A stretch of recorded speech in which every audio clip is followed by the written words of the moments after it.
loud and proud, fam. What is happening? I hope you guys are doing amazing today. What I'm gonna be doing is finishing up the work on my fuel plate project for the truck. Now, like I had said yesterday, and if you didn't see yesterday's video, definitely go check it out. It was a very good video. I think it was about 25 minutes long. Action packed. There was some 7.3 footage in their first gen video. Obviously, always some video on the second gen, and it was a very good day. We got some stuff done and did a little pulling with the first gen and some other work, as you can see, that we didn't quite finish up yesterday. We got to some other footage, which was good. I'm going to be working on the fuel plate on my truck again here. I was gonna wait until I got a bunch of feedback from everybody and then, you know, then make the video and finish it up and whatever. I think I'm just gonna go for it because, well, A, I would have to wait 3 days. By the time you see this video, I know there's gonna be guys down in the comments from yesterday's video, and they're gonna be like, seeing this video today and be like, oh, well, yesterday in the comments, I told you to do this and you obviously don't want help and blah, blah, blah. You're not listening to anybody. I'd love to sit around 4 or 5 more days and wait for that video to get comments and then finish the project, but I've just got to get it done. But I really do appreciate the comments that you guys left. I really do appreciate. I do go through and I read every single one of them,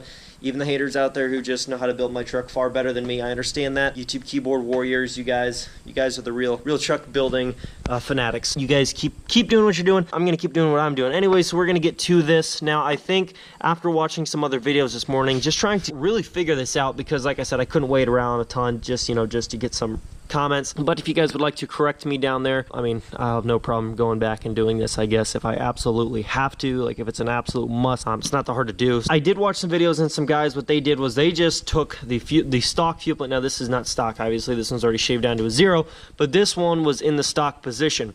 So basically the AFC housing, I have no idea what's been done to this whatsoever. Like I have no clue at all what's been done in regards to what they call the smoke screw and all that other stuff, and I believe that's back in here. Like I don't know what all's been touched, tweaked, adjusted. Like I don't know, but I do know that I watched a couple videos, and what guys did was basically all they did was took that off the stock AFC housing. They took it off, and then all they did was took out the stock fuel plate, which this is stock, of course, but they took that out and then they put in their 0 and they slid it all the way back, and then they just put it back together. Like they didn't adjust anything in here at all, and they said that alone, I've heard some stories. I don't know. I'm not, like I said, I'm not some diesel freak, not a diesel fanatic, so I don't know the numbers and the stats. But I've heard guys say, oh, well, if you put a 0 in and you slide it all the way back, and and that's just leaving your AFC housing, or I think that's what it's called, the AFC housing, the way that it is from the factory, and you just put a 0 and slide it all the way back, that's going to increase your horsepower 100 to 125. That's what guys have said. Now, I'm not saying that. I'm saying that it's probably going to produce, obviously not in addition to what it was already running with a 0 on there. I'm saying from stock, it would probably produce 35 to 75, maybe, like somewhere in between there, but I don't know real numbers and stat. Like I said, this thing is not going on the dyno, and I don't know real numbers and stats on that kind of stuff, and what this would actually do to that. But that's just what I've heard, so don't jump down my throat about that saying, oh, those numbers are way off, blah blah blah, and because like I said, just what I've read, just what I've heard, that's it. That's not information coming from me and me doing the testing. So we're gonna get this done. I don't know what I want to do with this though. I don't know if I just want to leave it the way that it is. It looks like this was never opened, if I'm looking correctly. Like there's corrosion around these bolts and everything. Like he said, like they did the fuel plate thing just a couple months ago. Nothing else looks like it's been touched. Maybe like they ground off a little bit of that. Other than that, I don't think they did anything to the housing. Like it looks like it's completely intact. There's no like scraped up marks around the heads on these bolts or anything. Tamper proof right there has not been touched. Like I don't think they really messed with the AFC housing, other than grinding down this little edge on that there. For whatever reason they did that. Other than that, I think all they did was the fuel plate, which is what most people say to do. Is that going to make it the most perfect, to get the most out of it? I don't know, probably not, but that's what I've seen people do, is just swap it out with this. So I'm just going to do that. If you guys want to leave any recommendations to mods that I could do to this, definitely leave them below. I will gladly read through those and do what I can. But for now, I think I'm just going to play it safe, I guess you could say, and only swap out the fuel plate and slide this back. And that one was slid all the way up to the cab, so it was slid forward. I'm going to put in this one, which has a little bit more, I've been referring to as track distance, more guide distance, that you can slide back on the bolts. And so I'm going to slide this back as far as it'll go, and then bolt this back on, this part back on in the stock position, and then just see how it does from there. Like I'm just going to see if the throttle response is any better, or anything like that. Should be a little bit better. We'll see. I'm not going to say anything too soon because I don't know for sure, but we're going to get to that right now.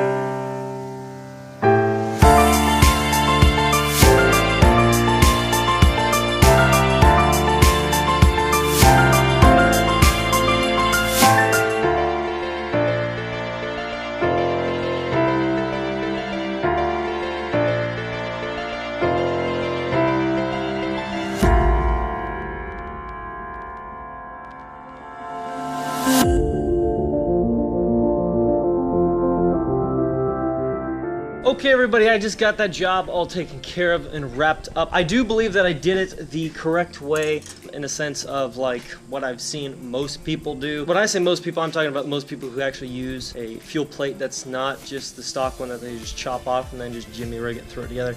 Like the way that I've seen a professional shop do it on, like they have their own YouTube channel and a couple different ones, and I did it the way that they did it, and they didn't tamper with the AFC housing at all. All they did was they just swapped out the plate, slid it back all the way, put it all back together basically. Other than that, they didn't really touch it. Are there better ways or different ways to mod it to maybe get more gains out of it or a safer horsepower gains out of it?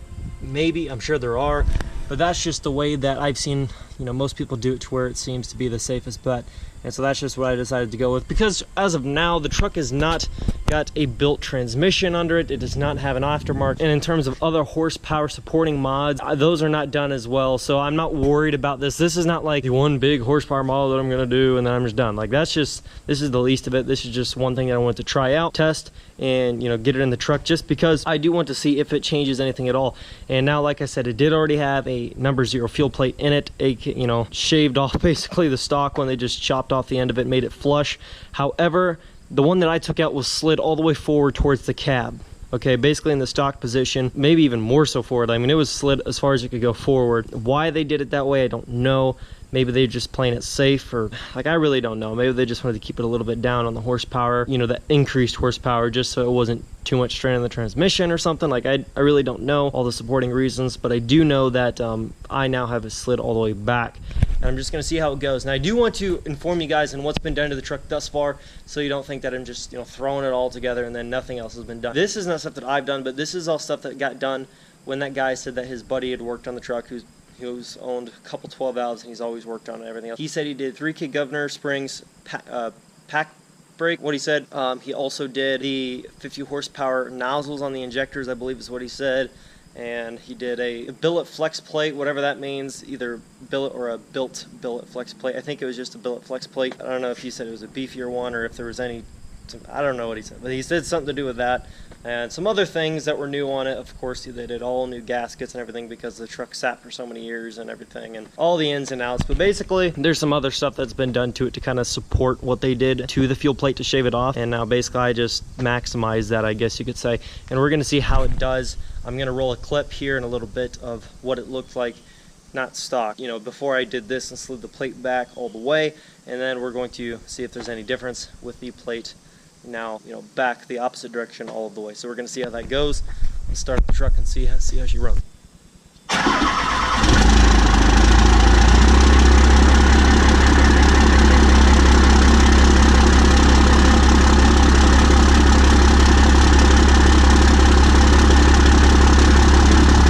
Well, I'm going to let my truck run for probably 10 minutes and then do a test. I think people, like when they see my videos, like obviously these videos are really fast paced. Like when you see a 10-minute video or 8-minute video, that video could have taken, you know, 5-6 hours to perform and film and create. Not, you know, it's not all 10 minutes, you know, back to back to back to back to back. It just seems like that because of editing that goes in and everything else to make it seem that way, so you're not sitting there staring at everything way longer than you need to be, waiting for the next, you know, the next big thing to happen or next scene in the video. So that's like, this truck I started up now, but if I just would have went straight to the shot where I was throttling it a little bit, I would have gotten so many hate comments. Oh, you're not supposed to rev your truck up right when you start it. And like, I've gotten like so many times people say, I'm like, guys, I don't rev the heck out of my truck as soon as I start it. I start it up, and then I usually just go right to my clip where after I've let it sit and warm up, then I go out and run the truck. I just think some people don't realize that with video editing, you're not going to sit there and see the raw footage the whole entire time. Everything's slow paced and taking forever. Like, you speed it up so you're not wasting people's time having to watch through all the video that doesn't need to be watched through. So just because scenes go by fast does not mean that nothing else took place in between. Like, I'm letting the truck idle. I'm probably going to let it idle 10 minutes. In this video, it's probably going to seem like I let it idle 10 seconds. So anyways, guys, just wanted to clear that up, that I'm not just turning up the truck and going and horsing on it. I always let my truck warm up before I drive it, even when I'm not planning on doing, you know, revving it up or doing clips like this. It's just a good rule of thumb to always let the vehicle warm up.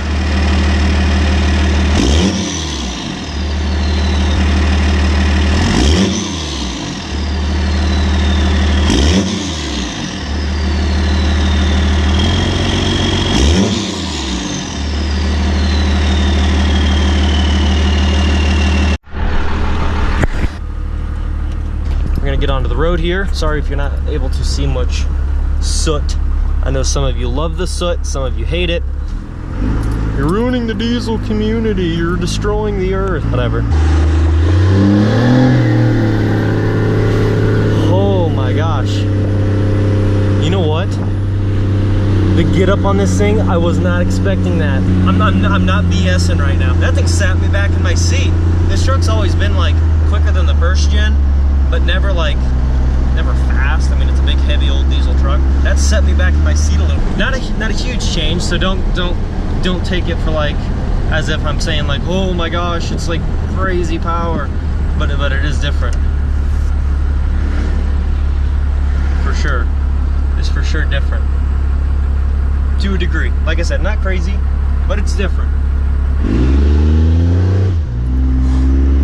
It peeled my tires out right there. This thing's I've never had this peel the tires out from behind me. What? And I've never, like, I've gone around that corner so many times, I've never peeled the tires out. Just doing like a normal amount of applying to the throttle like usual. Like, I didn't apply extra throttle around the corner. I always go around the corners and hit my throttle like that, but it peeled my tires out. It was kind of, not like crazy.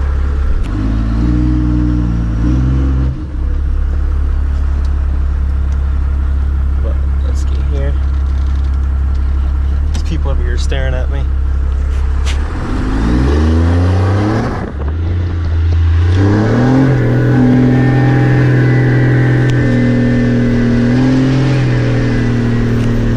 Dang. The truck gets up to speed a little bit faster. Nothing like crazy noticeable, but maybe it's just in my head. You know, maybe it's just in my head. Maybe it's really just the same. Who knows? Maybe I'm going crazy. Seems to be a little bit different to me. But who knows? Leave a little smoke trail.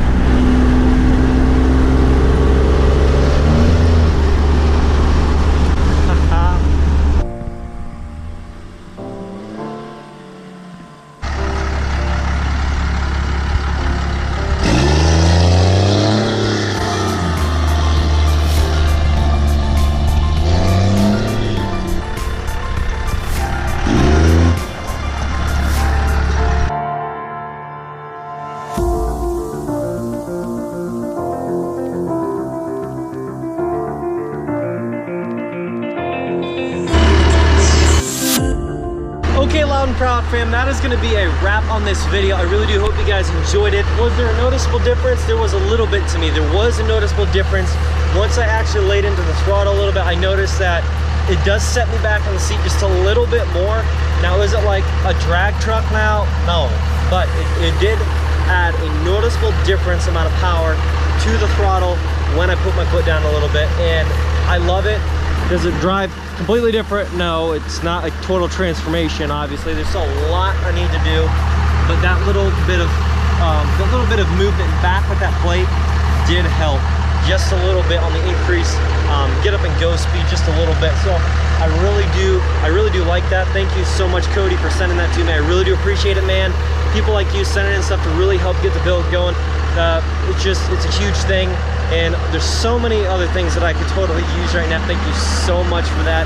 If anybody else wants to send in anything to help and almost feel like you were a part of this build, like you helped with the making of this by sending in a part, by all means, send me a comment and I will get back to you, send you my email address if you wanted to send me something. But I'm not begging here. I'm just saying if you wanted to and feel more involved, that is awesome. If you want to do that, I'd be totally open to that, no problems. But thank you guys so much for watching. Join the fam if you haven't already. Leave your like, leave your comment below, subscribe if you have not, and I will catch you in the next video. Peace. Doing what I love, going day to day, but I know it takes time and I'm patiently waiting. Sometimes I contemplate, cause one day you feel so close and the next is out of sight. But I know I gotta hold on tight to go back to just going out every night. Like if I'm about to let it go now, I can live alright, live a normal life, doing 9 to 5. But I know I'm more than that. I gained this skill, wasn't born with that. At the end of the life, it's a memory.